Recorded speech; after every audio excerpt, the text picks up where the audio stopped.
Hello viewers, welcome to my channel. I am Rashmi, your maths teacher. तो इस video में आज हम सॉल्व कर रहे हैं NCERT exemplar book chapter 2 exercise 2.2 question number 2।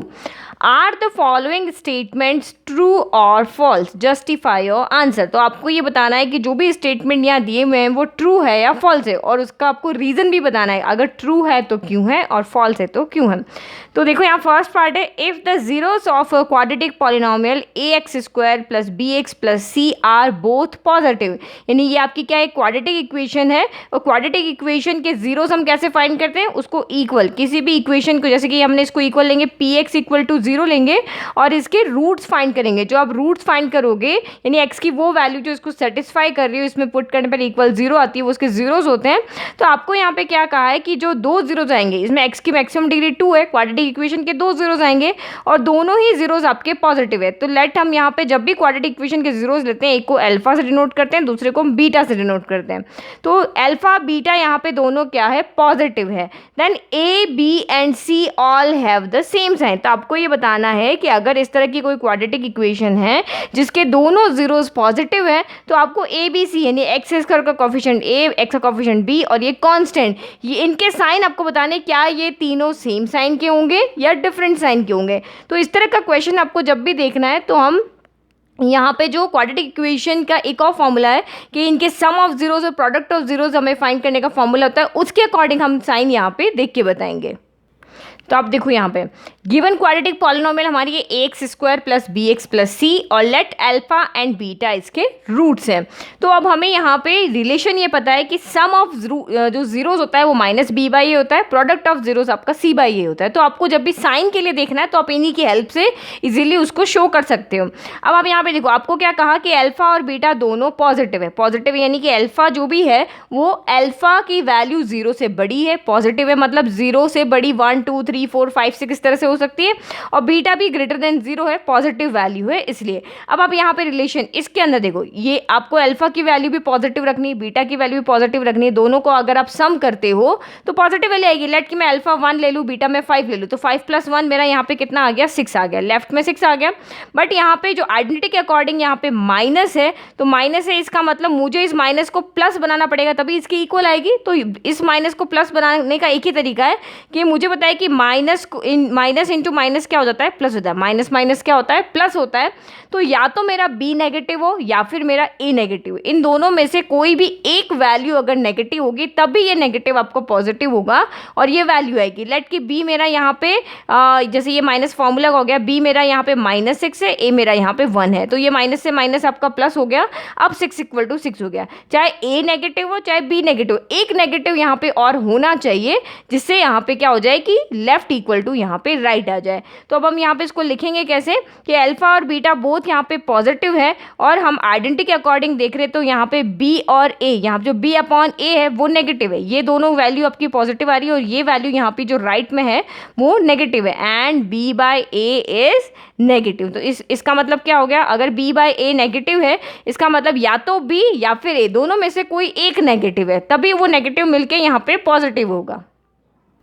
Okay तो मैंने लिखा है दैट इज ईदर बी और ओ मस्ट बी नेगेटिव। तो अगर हम इसको देखते हैं तो यहाँ पे 2 नंबर का अल्फा इंटू बीटा करो, तो जैसे मैंने यहाँ पे लिया था तो प्रोडक्ट करोगे प्लस प्लस प्लस ही हो जाएगा, और ये दोनों पॉजिटिव है तो यहाँ से तो हमें पता नहीं चल रहा है, यहाँ पे तो पॉजिटिव आ रहा है, लेकिन यहाँ पे क्योंकि ये दोनों प्लस है और ये माइनस है तो साइन का डिफरेंस हो रहा है, इसीलिए हम यहाँ से देख रहे हैं कि बी और ए यहाँ पे सेम साइन के नहीं है। आपको यहाँ पे क्या बताना था, then A B and C all have the same sign, यानी कि तीनों के सेम साइन हो, या तो तीनों पॉजिटिव हो या तीनों नेगेटिव हो। लेकिन जब मैंने इस फर्स्ट को सॉल्व करके बताया तो यहीं पे हमने बता दिया कि b और a यहाँ पे डिफरेंट साइन के आ रहे हैं, या तो b नेगेटिव है या फिर हमारा यहाँ पे a नेगेटिव। तो हमें c के लिए देखने की जरूरत नहीं है क्योंकि हमारा स्टेटमेंट यहाँ पे वैसे ही फॉल्स हो गया, क्योंकि आपको तीनों के सेम साइन बताने थे बट यहाँ पे b और a के डिफरेंट साइन आ रहे हैं, तो हमारा स्टेटमेंट यहाँ पे हो गया फॉल्स। ओके तो हमने यहाँ पे बता दिया कि ए बी एंड सी हमारे डिफरेंट साइन क्या हैं, क्योंकि बी और ए में से कोई भी एक हमारा नेगेटिव है, तो ये सेम साइन के नहीं है, तो हमारा स्टेटमेंट यहाँ पे हो गया false. Now next second part देखते हैं। If the graph of a polynomial intersect the X axis at an only one point it cannot be a quadratic polynomial. तो आपको यहाँ पे क्या कहा है कि कोई एक पॉलिनोमियल है, कोई एक इक्वेशन है जिसका ग्राफ एक्स एक्सिस को सिर्फ एक ही पॉइंट पे कट कर रहा है। ठीक है, जैसे कि मैंने यहाँ पे ये ग्राफ बना दिया, तो लेट कि मैंने ये इस तरह से यहाँ पे क्वाड्रेटिक इक्वेशन का ग्राफ इसी तरह से बनता है, इस तरह से यू की फॉर्म में, चाहे यू ऊपर हो नीचे हो, चारों क्वाड्रेंट में से कहीं भी बन सकता है, इंटरसेक्ट कर सकता है। तो ये सिर्फ यहाँ पे क्या कर रहा है, एक ही पॉइंट पे क्या कर रहा है, यहाँ पे टच कर रहा है। तो आपको बताया क्या ये क्वाड्रेटिक पॉलिनोमियल नहीं है, तो आपको बताना है क्या ये स्टेटमेंट ट्रू है या फॉल्स है। तो आपको यहाँ पे पता है क्वाड्रेटिक इक्वेशन के सॉल्यूशंस किस तरह से होते हैं, वो सारा डी पे डिपेंड करते हैं। अगर डी जीरो आ रहा है तो दोनों रूट्स क्या हो जाएंगे, इक्वल हो जाएंगे। अगर डी आपका ग्रेटर देन जीरो है तो दोनों रूट्स आपके डिफरेंट होंगे। अगर डी लेस देन जीरो है तो आपके रियल रूट्स यहाँ पे नहीं होंगे। तो ये भी हम यहाँ पे इसी तरह से लैंग्वेज की फॉर्म में लिख सकते हैं। तो किसी भी क्वाड्रेटिक इक्वेशन के जीरोस इक्वल भी हो सकते हैं, डिफरेंट भी हो सकते हैं और इमेजिनरी भी हो सकते हैं। तो अगर दोनों रूट्स इक्वल है तो वो ग्राफ को कहाँ पे कट करेगा, एक ही पॉइंट पे कट करेगा। जैसे कि ये x इक्वल टू यहाँ पे क्या है मेरा 2 पे कट कर रहा है। तो कोई भी क्वाड्रेटिक इक्वेशन हो सकती है जिसके दोनों रूट्स सेम होगा तो एक ही पॉइंट पे कट करेगा। तो इसका मतलब क्या हो गया, ये स्टेटमेंट आपका यहाँ पे फॉल्स हो गया कि एक ही पॉइंट पे कट करने पर वो क्वाड्रेटिक पॉलिनोमियल नहीं है, बट वो क्वाड्रेटिक पॉलिनोमियल हो सकता है, वो क्वाड्रेटिक इक्वेशन हो सकती है कि क्वाड्रेटिक, क्योंकि क्वाड्रेटिक इक्वेशन के सेम जीरोस हो सकते हैं, यानी कि दोनों zeros x equal to 2 x equal to 2 यहाँ पे हो सकता है। इस कंडीशन में वो एक ही एक्स एक्सिस पे एक ही पॉइंट पे कट करेगा। ओके तो आपको इस तरह से आंसर लिखने बताना है, आपको जस्टिफाई करना अपने आंसर को कि this statement is false. False क्यों है, because we know that quadratic polynomial have at most 2 zeros, यानी कि क्वाड्रेटिक पॉलिनोमियल के ज़्यादा से ज़्यादा 2 जीरोस हो सकते हैं, बट जरूरी नहीं कि हमेशा एक ही जीरो आएगा। तो इसीलिए हमने लिखा तो पॉलिनोमियल क्वाड्रेटिक पॉलिनोमियल है eight most 2 zeros but not exactly 1 zero. तो एक भी हो सकता है, 2 भी हो सकते हैं। तो when the graph line of a polynomial intersect x axis is only 1 point, अगर आप ग्राफ में इसको ड्रॉ कर रहे हो और वो सिर्फ एक्स एक्सिस पे एक ही पॉइंट पे इंटरसेक्ट कर रहा है, इसका मतलब यहाँ पे क्या हो रहा है कि उसके दोनों जीरोस इक्वल है। तो यहाँ पे ये लिखा only 1 point then the polynomial has 2 equal roots या इक्वल जीरोस। और उस कंडीशन में ये रूट जब भी जीरोस होंगे वो क्वाड्रेटिक इक्वेशन के इक्वल कब आते हैं, जब आपका डिस्क्रिमिनेंट यानी कि डी इक्वल टू 0 हो। तो डी आपका क्या होता है, बी स्क्वायर माइनस 4ac। अगर B square minus 4ac equal to 0 आ रहा है, क्वाड्रेटिक का फॉर्मूला हमारा होता है minus B plus minus in root of D upon 2 है। तो यहाँ पे डी क्या होता है, बी स्क्वायर माइनस 4ac। अगर आप ये कैलकुलेट करें और ये इक्वल 0 आ रहा है तो ये टर्म पूरी कैंसिल हो गई और दोनों zeros minus B by 2a minus B by 2a यहाँ पे हो जाएंगे। ओके नाउ थर्ड पार्ट यहाँ पे देखते हैं, if the graph of a polynomial intersect the X axis at exactly 2 point. अब यहाँ पे अभी आपको कहा कि एक पॉइंट पे इंटरसेक्ट कर रहा है, अब यहाँ पे आपको कहा है कि वो एग्जैक्टली 2 पॉइंट पे इंटरसेक्ट कर रहा है। If need not be a quadratic polynomial, तो क्या जरूरी है कि वो क्वाड्रेटिक पॉलिनोमियल ही हो। तो जैसे मैंने यहाँ पे ग्राफ बना लिया, अब देखो मैंने यहाँ पे कट करा दिया, यहाँ पे कट करा दिया इस तरह से। अच्छा ये तो 3 टाइम कट हो गया। ओके यहाँ पे सिर्फ हमने इस तरह से इसको कट कर दिया। ठीक है, अब आपको यहाँ पे क्या बताना है, तो ये ग्राफ को इस तरह से 2 पॉइंट पे इंटरसेक्ट कर रहा है एक्स एक्सिस पे, ये एक पॉइंट ये रहा, दूसरा पॉइंट ये रहा। तो आपको बताना है कि क्या जरूरी है कि ये क्वाड्रेटिक इक्वेशन ही हो, क्या ये आपकी क्यूबिक इक्वेशन नहीं हो सकती है, क्या ये बाई क्वाड्रेटिक इक्वेशन नहीं हो सकती है। तो ये इसका आंसर हमें यहाँ पे बताना है। तो आप यहाँ पे देखो, आप किसी भी क्यूबिक इक्वेशन को अगर सॉल्व करते हो तो अगर उसमें से एक जीरो आपका उसका इमेजिनरी आ जाए, इमेजिनरी आ जाए मतलब कि उसमें आयोटा आ जाए, रूट के अंदर नेगेटिव आ जाए, आप कुछ भी सॉल्व करो तो इसका मतलब वहाँ पे क्या हो गया, तब भी वो आपके जीरोस तो होंगे, ग्राफ पे वो दिखेगा नहीं इमेजिनरी। तो 2 पॉइंट पे किसी भी क्यूबिक इक्वेशन को अगर आप ग्राफ पे प्लॉट करोगे तो जरूरी है कि वो 2.2 जो उसके जीरोस हैं वो रियल आ रहे हों और रिमेनिंग जीरोस उसके इमेजिनरी आ रहे हो, इमेजिनरी आ रहे होंगे तो ग्राफ पे वो इंटरसेक्ट नहीं करेंगे। तो इसका मतलब ये जरूरी नहीं कि अगर वो एक्स एक्सिस को 2 पॉइंट पे कट कर रहा है इसका मतलब वो क्वाड्रेटिक इक्वेशन ही हो, वो आपका कोई और क्यूबिक बाई क्वाड्रेटिक कोई भी इक्वेशन यहाँ पे हो सकती है। वो सारा ये यहाँ पे एक्सिस को यहाँ पे कितने टाइम कट करेगा ये सारा जीरोस पे डिपेंड करता है। अगर जीरोस रियल होंगे तो इंटरसेक्ट करेगा, अगर इमेजिनरी होंगे तो इंटरसेक्ट नहीं करेगा। तो इसका मतलब क्या हो गया, ये स्टेटमेंट आपका यहाँ पे क्या हो गया, ट्रू हो गया। ट्रू क्यों हो गया कि अगर ये 2 पॉइंट पे कर रहा है, इंटरसेक्ट कर रहा है, तो इसने कहा if need not be a quadratic polynomial, तो इट नीड तो जरूरी नहीं कि ये क्वाड्रेटिक पॉलिनोमियल ही हो, या आपका कोई और पॉलिनोमियल भी यहाँ पे हो सकता है। तो आपको इस तरह से जस्टिफाई करना है, if the graph of a polynomial intersects the X axis at exactly 2 point, अगर किसी भी पॉलिनोमियल का ग्राफ एक्स एक्सिस को 2 पॉइंट पे कट कर रहा है, 2 पॉइंट पे इंटरसेक्ट कर रहा है, तो देन इट मे और may not be a quadratic polynomial. तो ये क्वाड्रेटिक पॉलिनोमियल हो भी सकता है और नहीं भी हो सकता है। तो as a polynomial degree more than is possible which intersect the X axis at exactly 2 point when it has 2 real roots and other imaginary root. अब मान लो कि ऐसा कोई पॉलिनोमियल है जिसकी डिग्री 2 से ज़्यादा है, ठीक है, अभी आपको कहा कि जिसकी 2 डिग्री है वो पॉलिनोमियल हो भी सकता है, हो गया तो ठीक है, वो 2 पॉइंट पे इंटरसेक्ट कर रहा है, कोई बात नहीं। लेकिन अगर 2 से उसकी डिग्री ज़्यादा है, उसकी डिग्री 3 है, उसकी डिग्री 4 है, तब आपकी क्या कंडीशन है, अगर इस तरह की पॉलिनोमियल का ग्राफ वगैरह बना रहे हो और वो एक्स एक्सिस को 2 पॉइंट पे इंटरसेक्ट कर रहा है, तो इसका मतलब यहाँ पे क्या हो गया कि 2 उसके रियल जीरो है, यानी कि 4 डिग्री है तो 4 जीरोज होंगे, 3 डिग्री है तो 3 जीरोज होंगे, तो 3 में से 2 रियल है और रिमेनिंग आपके इमेजिनरी है। अगर 4 डिग्री का है तो 2 रियल है, जो रियल होगा वही इंटरसेक्ट करेगा, तो जो रिमेनिंग आपके 2 है वो आपके इमेजिनरी है। तो इसका मतलब आपका क्या हो गया, स्टेटमेंट ट्रू हो गया। तो इसका मतलब आपको स्टेटमेंट में यही तो था कि जरूरी नहीं कि वो क्वाड्रेटिक इक्वेशन ही हो, वो आपके क्यूबिक बाई क्वाड्रेटिक कुछ भी हो सकते हैं। तो हमने यहाँ पे लिख के बता दिया कि आपका ये स्टेटमेंट यहाँ पे ट्रू है। Now fourth, if the 2 zeros of a quadratic polynomial are 0, यानी कि कोई भी क्यूबिक पॉलिनोमियल, आपको इक्वेशन यहाँ पे क्या दी हुई है, क्यूबिक पॉलिनोमियल है और इसके 2 जीरोज, यानी कि क्यूबिक पॉलिनोमियल के 3 जीरोज होंगे, एक अल्फा होगा, एक बीटा होगा और एक गामा होगा। तो इसमें से कोई भी 2 यहाँ पे 0 है, तो लेट कि हम अल्फा इक्वल टू 0 ले लेते हैं, बीटा इक्वल टू हम यहाँ पे 0 ले लेते हैं। Then it does not have linear and constant term. तो आपको यहाँ पे बताना है कि क्या तब इस तरह की इक्वेशन यहाँ पे लीनियर और कांस्टेंट टर्म लेगी, यानी कि इस जो पॉलिनोमियल होगा क्या उसमें लीनियर और कांस्टेंट टर्म होगा, तो वो आपको यहाँ पे चेक करना है। तो आपको यहाँ पे देखो, सबसे पहले हमें क्यूबिक पॉलिनोमियल चाहिए, तो हमें कोई भी यहाँ पे क्यूबिक पॉलिनोमियल लिख लेते हैं। ओके, तो हम इस तरह से लिख रहे हैं कि let the cubic polynomial is P X equal to A X cube. ये हमारी जनरल इक्वेशन होती है क्यूबिक पॉलिनोमियल की, A X cube plus B X square plus C X plus D, और इसके 3 जीरोज होंगे क्योंकि एक्स की मैक्सिमम डिग्री 3 है तो 3 जीरोज होंगे। तो अल्फा बीटा और गामा हमने यहाँ पे इसके 3 जीरोज ले लिए। अब आपको यहाँ पे क्या गिवन है कि इसमें से 2 जो जीरोज है, चाहे अल्फा बीटा हो, चाहे बीटा गामा हो, चाहे अल्फा गामा हो, इसमें से कोई भी 2 जीरोज जो है वो इक्वल 0 है। तो मैंने अल्फा इक्वल टू 0 ले लिया, बीटा इक्वल टू 0 लिया। अब आपको यहाँ पे शो करना है कि अगर इसमें इस तरह के इस इक्वेशन के इस तरह से 2 जीरोज इक्वल 0 आ रहे हैं, तो क्या इक्वेशन में कोई लीनियर टर्म या कांस्टेंट टर्म यहाँ पे है। तो आप यहाँ पे क्या करो, हम जीरोज क्या करें, जीरोज बनाने के लिए इक्वेशन को फैक्टर की फॉर्म में लिखते हैं। जैसे क्वाड्रेटिक इक्वेशन होती है तो मिडिल टर्म स्प्लिट करके हम इस तरह से x - 2 x - 4 इस तरह से फैक्टर की फॉर्म में लेके आते हैं, और इसके 3 है तो यहाँ पे 3 टर्म हो जाएगी, x - 1 में एक और लिख लेती हूँ। तो मैं यहाँ पे भी क्या करती हूँ, क्योंकि जब हम जीरोज फाइंड करना होता है तो इन्हीं फैक्टर को हम x - 1, पहले वाले को 0 रखा तो x इक्वल टू हमारा 1 आ गया, यानी कि अल्फा इक्वल टू हमारा 1 आ गया। तो मैं ये फैक्टर के फॉर्म में इसको लिख लेती हूँ, फिर हम इसमें वैल्यू पुट कर लेते हैं। तो जीरोज इन फैक्टर फॉर्म, जीरोज इन फैक्टर फॉर्म। तो जीरोज आपके यहाँ पे क्या हो जाएंगे, इसको फैक्टर फॉर्म में लिखोगे तो जीरोज हमारे इसी फॉर्म में आएंगे। जीरोज हमारे होते हैं x minus alpha, x minus beta या x माइनस गामा, क्योंकि अगर इसको सॉल्व करेंगे तो यहाँ से अल्फा आएगा, यहाँ से बीटा आएगा, यहाँ से गामा आएगा।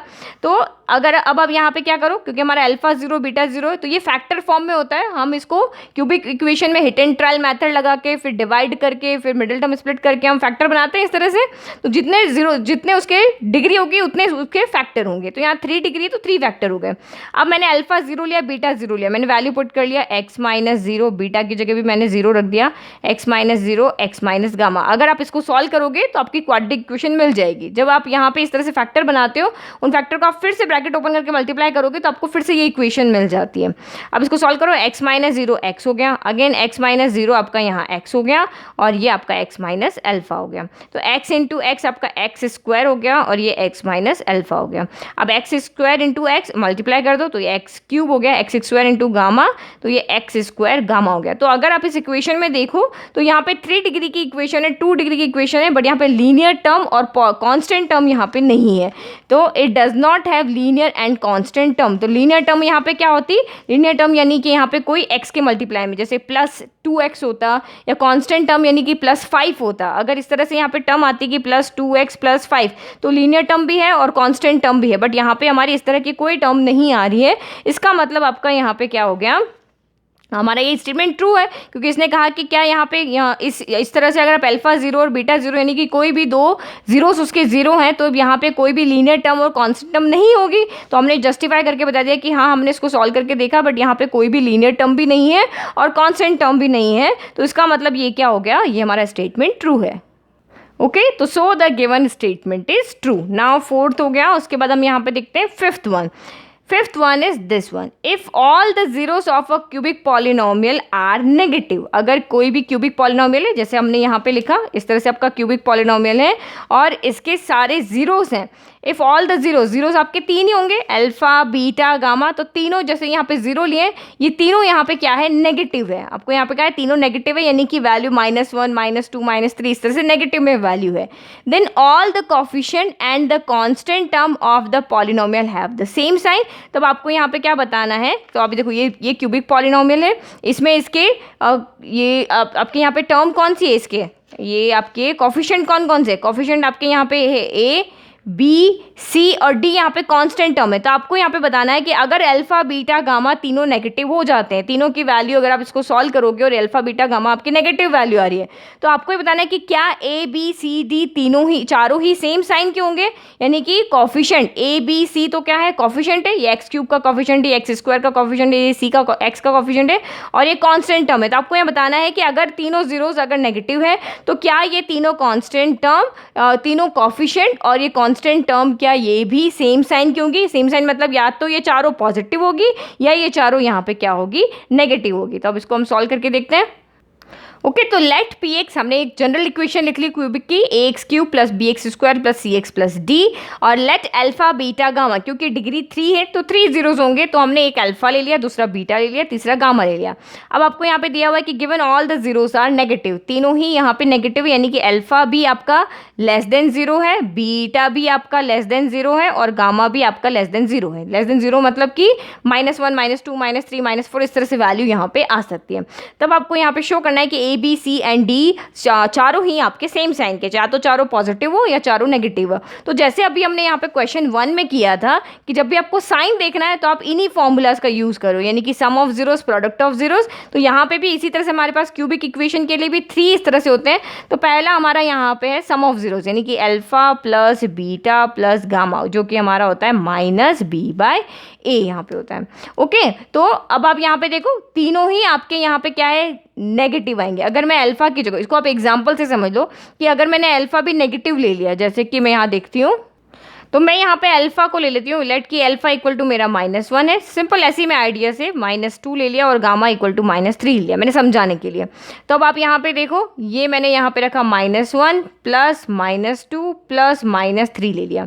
तो मैं तीनों में से क्या करती हूँ, माइनस कॉमन ले लेती हूँ या फिर इसको सॉल्व करते हैं। -1 प्लस -2 प्लस -3 हो गया, तो माइनस माइनस प्लस होता है, तो 2 + 1 हो गया 3, साइन आएगा नेगेटिव, क्योंकि यहाँ पे दोनों नेगेटिव है। फिर ये -3 हो गया, फिर अगेन माइनस माइनस प्लस होता है, 3 + 3 हो गया 6, यानी कि -6 हो गया। तो अब आप यहाँ पे क्या देख रहे हो, अगर मैं लेफ्ट को सॉल्व कर रही हूँ, क्योंकि तीनों वैल्यू नेगेटिव है और लेफ्ट को मैंने सॉल्व किया तो -6 आ रहा है। तो यहाँ पे क्या करना है, यहाँ पे माइनस पहले से है, इसका मतलब यहाँ पे बी और ए सेम साइन के होने चाहिए। लेट की अगर मेरा बी 2 है और ए मेरा यहाँ पे, इसको मैं सिंपल इस तरह से ले लेती हूँ ताकि डिवाइड जाए। बी को लेट की मैंने दोनों भी मैं पॉजिटिव ले रही हूँ, बी को मैंने 4 ले लिया, ए को मैंने 2 ले लिया। ये यहाँ पे बी है और ये आपका ए है, तो 2/2 से 4 कैंसिल हो गया, 2 हो गया, माइनस पहले से, तो ये -2 हो गया। ठीक है, मैं सिर्फ आपको साइन का बता रही हूँ, अगर आपको 6 इक्वल करके देखना है तो मैं इसको क्या कर देती हूँ, यहाँ पे माइनस का 12 कर देता है कि 2 से 12 कैंसिल हो 6 हो जाए, तो लेफ्ट इक्वल टू राइट हो रहा है। तो ये मेरा -6 आ गया। तो इसका मतलब क्या होगा, अभी मैंने बी भी 12 लिया है, ए 12 लिया है, दोनों पॉजिटिव लिए। अब देखो मैं दोनों को नेगेटिव लेती हूँ, माइनस का साइन पहले से, मैंने बी को -12 ले लिया, ए को मैंने -2 ले लिया, तो माइनस से माइनस कैंसिल हो गया, 2 से 12 कैंसिल हो गया, 6 आ गया। तो अभी भी मेरा -6 आ रहा है। तो मैं बी और ए दोनों को पॉजिटिव लूँ या नेगेटिव लूँ, मेरे इसके नंबर के साइन पे कोई फर्क नहीं पड़ रहा है। दोनों पॉजिटिव लेने पर ये पॉजिटिव आ रहा है, दोनों नेगेटिव लेने पर भी ये पॉजिटिव आ रहा है। तो इसका मतलब इस कंडीशन में जब ए अल्फा बीटा गामा तीनों नेगेटिव है, तब मेरा लेफ्ट नेगेटिव आ रहा है। तो मैं बी और ए की जगह चाहे पॉजिटिव वैल्यू रखूँ चाहे नेगेटिव वैल्यू रखूँ, यानी कि सेम साइन की वैल्यू रखी, दोनों एक साथ पॉजिटिव रखनी है, दोनों एक साथ नेगेटिव रखनी है, तब मेरा लेफ्ट इक्वल टू यहाँ पे राइट आएगा। तो इससे हमारा क्या कंक्लूजन निकला कि यहाँ पे ए और बी दोनों क्या है, सेम साइन के हैं। तो अब आप यहाँ पे इसी तरह से लिख लोगे, क्योंकि यहाँ पे अल्फा बीटा गामा तीनों नेगेटिव है, तो ए और बी आपके यहाँ पे सेम साइन के होने चाहिए, तभी यहाँ पे, क्योंकि ये तीनों नेगेटिव है तो ये नेगेटिव हमारे पास पहले से है, तो हमारा लेफ्ट इक्वल टू यहाँ पे राइट रहेगा। ओके, तो मैंने आपको एक्सप्लेन कर दिया। यहाँ पे ए और बी आपके क्या होने चाहिए, सेम साइन के होने, चाहे वो पॉजिटिव हो चाहे नेगेटिव हो। नाउ नेक्स्ट हमारे पास इसकी एक और आइडेंटिटी होती है, दो दो का प्रोडक्ट करना है, उसको ऐड करना है, alpha into beta plus beta into gamma plus gamma into alpha equal to आपका होता है यहाँ पे सी बाय ए होता है, सी बाय ए होता है। अब आप यहाँ पे देखो राइट आपका क्या आ रहा है, दोनों पॉजिटिव आ रहा है, तो पॉजिटिव टर्म आ रहा है, और यहाँ पे देखो ये नेगेटिव है तो नेगेटिव इंटू नेगेटिव यहाँ पॉजिटिव हो जाएगा, negative into negative positive, negative into negative positive हो गया। तो यहाँ तो वैसे ही लेफ्ट इक्वल टू आपका क्या आ रहा है, राइट आ रहा है। अब कैसे, तो यहाँ देखो, ये देखो मैं एक को सॉल्व करके दे, -1 इंटू -2, तो ये माइनस माइनस प्लस, ये 2 हो गया। फिर बीटा इंटू गामा, तो माइनस माइनस प्लस हो गया, 2 इंटू 3 आपका यहाँ 6 हो गया, दोनों नेगेटिव नेगेटिव प्लस हो गए। फिर अल्फा इंटू आपका गामा हो गया, तो ये माइनस माइनस प्लस हो गया, 3 इंटू 1 यहाँ पे 3 हो गया, तो 2 + 6 + 3 यानी कि पॉजिटिव आ रहा है, 6 + 3 9 + 1 11 हो रहा है। और यहाँ पे आपकी कोई भी वैल्यू, चाहे सी मैंने यहाँ पे 11 ले लिया, ए मैंने यहाँ पे 1 ले लिया, तो 11 बाय ये आपका हो गया। अब ये चाहे दोनों नेगेटिव होंगे तब भी यहाँ पे माइनस से माइनस कैंसिल होकर 11 आ जाएगा, दोनों पॉजिटिव होंगे तब तो वैसे ही पॉजिटिव आएगा। तो इसका मतलब यहाँ पे क्या हो गया, सी और ए यहाँ पे भी क्या होंगे, सेम साइन के होंगे, चाहे वो पॉजिटिव हो चाहे वो नेगेटिव हो। तो अब यहाँ पे लिखेंगे so here C and A have same sign, ये भी यहाँ पे होंगे सेम साइन के। नाउ लास्ट आइडेंटिटी हमारी होती है तीनों का प्रोडक्ट, तो तीनों जीरोस का प्रोडक्ट था -d/a। अब मैं यहाँ पे देखो -1 इंटू -2 इंटू -3 करूँ, तो minus into minus plus, plus into minus minus हो गया, 3 इंटू 2 6, 6 इंटू 1 6 हो गया, -6 आ रहा है। अब मैं d की जगह यहाँ पे सेम, आप कोई भी नंबर लो, मैंने यहाँ पे ले लिया आपका 24 ले लिया, और बाय मैंने यहाँ पे 4 ले लिया, तो 4 की टेबल से 24 कैंसिल हुआ 6 टाइम, दोनों पॉजिटिव ले लो या फिर मैं दोनों नेगेटिव ले लूँ, तो ये -6 आपका वैसे ही बन जाएगा। तो इसका मतलब यहाँ पे भी क्या होगा, यहाँ पे डी और ए आपके क्या आएंगे, सेम साइन के आएंगे। तो जब भी आपको साइन चेक करना है, इसी तरह से आप ये आइडेंटिटी को यूज़ करके लिख सकते हो। तो यहाँ पे क्या लिखेंगे, here also D and A have same sign, तो ये भी यहाँ पे सेम साइन क्यों है, तो इसका मतलब देख लो तीनों ही कंडीशन में A and B have same sign, C and A have same sign, D and A have same sign, यानी कि सभी जो टर्म है ए बी सी डी वो सारी ही सेम साइन की होगी, चाहे वो सारी पॉजिटिव में हो चाहे वो सारे नेगेटिव में हो। Okay, so sign of A B C and D will have same sign, इधर वो पॉजिटिव हो और नेगेटिव हो, so the given statement is true. तो जो आपको कहा था कि वो सेम साइन के होंगे, तो हमने प्रूव करके बता दिया कि हाँ वो सेम साइन के होंगे। नाउ 6th अब यहाँ पे देखते हैं हम, तो 6th आपका यहाँ पे है this one, if all the zeros of a cubic polynomial x³ + ax² minus bx + c are negative positive, तो इससे पहले वाले में आपका नेगेटिव था और वो आपका जनरल क्यूबिक पॉलिनोमियल था, बट यहाँ पे आपको एक क्यूबिक पॉलिनोमियल दिया हुआ है और उसके तीनों जीरोस यहाँ पे क्या है, पॉजिटिव है, then at least one of A B and C is non negative, मतलब उनमें तीनों जीरो, यानी कि ये जो आपका पॉलिनोमियल है इसके कोफिशिएंट होंगे, तो ये ए बी और सी इन तीनों में से कोई कम से कम एक तो आपका नेगेटिव नहीं होना चाहिए। तो हम ये भी सॉल्व करके देखते हैं।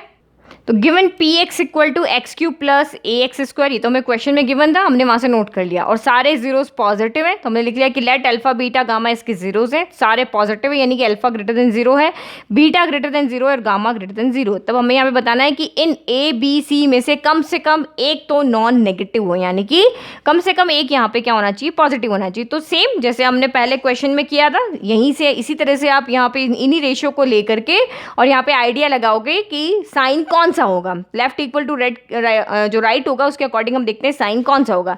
तो देखो फर्स्ट यहाँ पे अगेन हम 3 डिवाइड पार्टीशन कर देते हैं। तो फर्स्ट हमारा होता है अल्फा + बीटा + गामा = -b/a। अब आपको यहाँ पे क्या कहा है, तीनों ही आपके क्या है, अल्फा बीटा गामा तीनों ही > 0 है, तो पॉजिटिव वैल्यू ले लो, एक का 1 ले लो, एक का 2 ले लो, एक का 3 ले लो, तो 3 + 2 + 1 आपका यहाँ पे 6 आ गया। अब आप यहाँ पे देखो, अगर हम इस इक्वेशन को जनरल इक्वेशन, जो हमारी जनरल इक्वेशन होती है उससे अगर हम कंपेयर करें तो वो होती है ax³ + bx² - सी एक्स प्लस डी हमारी यही होती है। तो एक्स स्क्वायर का कॉफिशिएंट अगर अब यहाँ पे देखें एक्स क्यूब का कॉफिशिएंट ए है, तो यहाँ एक्स क्यूब का कॉफिशिएंट यानी कि ए इक्वल टू 1 हो जाएगा। तो मैं इसको क्या करती हूँ, कैपिटल कर देती हूँ, क्योंकि हमारे पास यहाँ पे भी स्मॉल है ना, इसीलिए ये कैपिटल कर दिया। तो मेरा यहाँ पे ए इक्वल टू क्या हो गया, 1 हो गया। फिर मैंने बी देखा, बी एक्स स्क्वायर का कॉफिशिएंट, तो बी यहाँ पे क्या है, मेरा स्मॉल ए है। फिर एक्स का कॉफिशिएंट सी है, तो ये यहाँ पे कैपिटल सी मेरा, यहाँ पे एक्स का कॉफिशिएंट कौन है, माइनस बी है। और कैपिटल डी इक्वल टू यहाँ पे मेरा सी है, तो इसको यहाँ पे माइनस बी बाई ए यानी कि ये कैपिटल बी बाई ए होगा। जनरल इक्वेशन हमारी ये वाली है ना। तो अब आप वैल्यू पुट करो, तो यहाँ पे आपकी अगर आप यहाँ पे 1 2 3 क्योंकि ग्रेटर देन 0 1 2 3 रख रहे हो, तो लेफ्ट तो आपका पॉजिटिव आ रहा है। माइनस बी कितना है यहाँ पे ए, और ए कितना है यहाँ पे 1 है, तो ए अपॉन 1। तो ये पॉजिटिव आ रहा है और ये माइनस का ए आ रहा है, ए अपॉन 1 क्या होगा हमारा, ठीक है 1 होगा। तो मेरा लेफ्ट पॉजिटिव है और मेरा राइट यहाँ पे नेगेटिव है, तो इस नेगेटिव को मुझे पॉजिटिव बनाना पड़ेगा, तभी मेरा यहाँ पे इक्वल आएगा। तो इस नेगेटिव मेरा पॉजिटिव कब बनेगा, जब मेरा ए लेस देन 0 होगा। अगर मैं ए की जगह -1 रखती हूँ, तो जैसे कि मैंने यहाँ पे लिखा, ये तो मेरा प्लस है, ये माइनस ए की जगह मैंने -1 रखा, तो माइनस माइनस मेरा मिलके क्या हो गया, यहाँ पे प्लस हो गया। अब मेरा प्लस इक्वल टू प्लस हो गया। अगर मैंने -2 रखा, तो माइनस माइनस फिर से प्लस हो गया। -3 रखा, तो मुझे ए की जगह सारी नेगेटिव वैल्यू पुट करनी पड़ेगी। तो इसका मतलब क्या कंक्लूजन निकला कि ए जो है हमारा वो लेस देन क्या है, 0 है, यानी ए की वैल्यू हमारी 0 से कम हमें पुट करनी है। -1 -2 -3 -4 -5 से लेके इन्फिनिटी तक आप यहाँ पे नेगेटिव वैल्यू को पुट कर सकते हो। तो यहाँ से हमें क्या मिल गया कि हमें ए की वैल्यू मिल गई, ए हमारी लेस देन 0 आ रही है। अब आपको यहाँ पे शो करना है कि एटलीस्ट कम से कम एक तो इसमें से नॉन नेगेटिव हो, बट अभी हमने ए के लिए बताया, ए तो हमारा यहाँ पे नेगेटिव आ रहा है। अब हम दूसरे के लिए देखते हैं, तो दूसरे के लिए हमारा दूसरा फॉर्मूला हम यहाँ पे लगाते हैं। तो दूसरा फॉर्मूला है हमारा alpha beta plus beta gamma plus gamma alpha equal to होता है हमारा सी बाई ए। अब आप यहाँ पे देखो, क्योंकि अल्फा बीटा गामा तीनों पॉजिटिव है, तो लेफ्ट मेरा प्लस प्लस प्लस करके प्लस ही आएगा। नाउ सी की वैल्यू रखो, तो ये कैपिटल सी है, ये कैपिटल ए है, तो कैपिटल सी की वैल्यू कितनी है यहाँ पे -b, और कैपिटल ए की वैल्यू कितनी है 1, यानी प्लस इक्वल टू मेरा यहाँ पे -b आ रहा है। तो सेम रूल हो जाएगा, अगर मुझे इस नेगेटिव को यहाँ पे पॉजिटिव बनाना है, तो इसका मतलब मेरे को यहाँ पे b भी क्या करना पड़ेगा, लेस देन 0 पुट करना पड़ेगा। b की भी सारी वैल्यू मुझे यहाँ पे क्या पुट करनी पड़ेगी, नेगेटिव पुट करनी पड़ेगी। नेगेटिव पुट करने पर ही मेरा लेफ्ट इक्वल टू यहाँ पे राइट होगा। तो मैंने दूसरे में भी देखा कि b भी मेरा नेगेटिव ही आ रहा है। अब हमें सिर्फ लास्ट ऑप्शन है हमारा सी देखना है, तो यहाँ पे लास्ट फॉर्मूला है alpha into beta into gamma equal to -d/a होता है। तो सेम यहाँ पे भी अगर 3 पॉजिटिव नंबर को मल्टीप्लाई करोगे, तो हमें लेफ्ट में भी पॉजिटिव ही मिलेगा। 3 इंटू 2 इंटू 1 हमारा 6 मिलेगा, वो भी पॉजिटिव मिलेगा ना। -d/a, तो सेम d की वैल्यू यहाँ पे रखो, तो d यहाँ पे कितना है, मेरा c है, और a कितना है यहाँ पे 1 है, कैपिटल रखा ना मैंने जनरल इक्वेशन से। तो ये आपका यहाँ पे आइडेंटिटी का माइनस, तो यहाँ पे प्लस इक्वल टू -c आ रहा है, तो इसके अकॉर्डिंग भी हमारा c क्या आ रहा है, लेस देन 0 आ रहा है, यानी कि c की वैल्यू भी आप नेगेटिव रखोगे तभी तो आपका पॉजिटिव आएगा। तो तीनों ही को हम सॉल्व करके देख रहे हैं कि तीनों ही वैल्यू यहाँ पे 0 से स्मॉल है, यानी कि तीनों ही वैल्यू यहाँ पे नेगेटिव लेनी पड़ रही है। तो इसका मतलब हमारा स्टेटमेंट हो गया फॉल्स, क्योंकि तीनों ही आपकी यहाँ पे नेगेटिव आ रही है, a भी नेगेटिव है, बी भी नेगेटिव है, सी भी नेगेटिव है, कोई भी एक भी टर्म इसमें से पॉजिटिव नहीं है। जबकि उसने कहा कि एटलीस्ट कम से कम एक तो नॉन नेगेटिव हो, बट हमारी तो तीनों ही नेगेटिव है, इसलिए ये आपका स्टेटमेंट फॉल्स है। ओके, तो नाउ लास्ट देखते हैं, the only value of k for which the quadratic polynomial kx² plus x plus k have equal zeros is 1/2। तो आपको यहाँ पे क्या करना है कि अगर आप k की वैल्यू को 1/2 ही पुट करते हो, तभी आपके इस इक्वेशन के इक्वल जीरोस आते हैं। The only value of k for which the quadratic equation है equal zero is k equal to 1/2, यानी k की वैल्यू आप 1/2 पुट करोगे तभी आपके इक्वल जीरोस आएंगे, किसी और वैल्यू पे इक्वल जीरोस नहीं आएंगे। तो ये भी हम यहाँ पे शो करके देख लेते हैं। इक्वल जीरोस की हमें कंडीशन पता है, b² - 4ac से हम k की वैल्यू फाइंड करके देखते हैं k की कितनी वैल्यू आती है। तो इस तरह सॉल्व करना फॉर इक्वल जीरोस के लिए, क्योंकि अभी आपको इक्वल जीरोस की कंडीशन हम डिस्क्रिमिनेंट इक्वल टू 0 कर दें, यानी b² - 4ac इक्वल टू 0। तो a यहाँ पे क्या होगा, x² का कोफिशिएंट होता है a, x का कोफिशिएंट होता है b और कांस्टेंट होता है c। तो a यहाँ पे हो गया k, एक्स का कॉफिशिएंट 1 तो बी इक्वल टू 1 और कांस्टेंट हो गया के। अगर कोई चीज़ मल्टीपल में नहीं है तो 1 हो जाएगा। Now B square minus 4ac equal to 0 किया, वैल्यू पुट किया तो 1 माइनस 4k स्क्वायर हो गया। 4 को हम 2 स्क्वायर लिख सकते हैं, तो मैंने यहाँ पे 2k का होल स्क्वायर लिख दिया, होल स्क्वायर को कॉमन लिख दिया। तो A square minus B square हमारा a plus B A minus B होता है, तो ये a प्लस बी हो गया, a माइनस बी हो गया। एक बार 1 माइनस 2k इक्वल टू 0 रखा तो k इक्वल टू 1/2 हो गया। एक बार 1 प्लस 2k इक्वल टू 0 रखा तो k की वैल्यू माइनस 1/2 आ गई। तो क्वेश्चन के अकॉर्डिंग तो आपका रहा था कि k इक्वल टू 1/2 पे ही आपको इक्वल जीरोज मिलेंगे, बट हमने जब इसको सॉल्व किया तो हमें k की दो वैल्यू मिल रही है, एक 1/2 मिल रही है, एक माइनस 1/2 मिल रही है। इसका मतलब स्टेटमेंट फॉल्स है, यानी k की 1/2 वैल्यू के लिए भी इक्वल जीरोज हैं और k की वैल्यू माइनस 1/2 है तब भी आपके जीरोज यहाँ पे इक्वल है। तो इसका मतलब ये स्टेटमेंट आपका क्या हो गया, फॉल्स हो गया। तो इस तरह से हमने यहाँ पे पूरे 7 पार्ट को सॉल्व किया। अभी भी आपको कोई डाउट है तो प्लीज़ कमेंट बॉक्स में कमेंट करें। Thank you.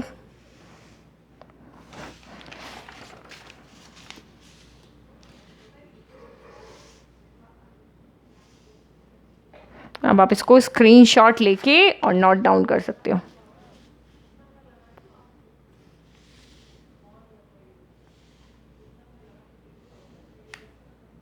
Thank you.